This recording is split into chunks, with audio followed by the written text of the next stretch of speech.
first two guys were eating a Fox pizza.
My name is Amanda Siebert, Amanda Siebert.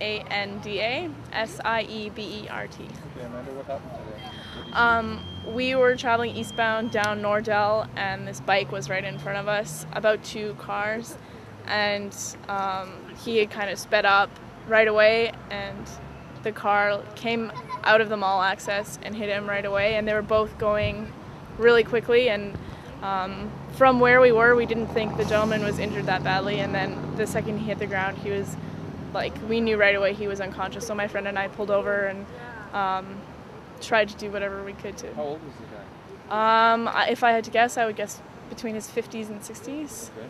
So, did the people in the car do anything? Did they get out and help too? I pulled over right away, so I didn't see what they did. Okay. But they did stay. So what did you see? Ambulance guy, firefighters, what were they doing? When they got here? There were other witnesses helping right away, but the police and firefighters were here first, and it was another 10 or 15 minutes before the ambulance showed up. Okay. Were they doing CPR? They were doing CPR for a really long time, and even once he was in the ambulance, it felt like forever before they actually drove him off.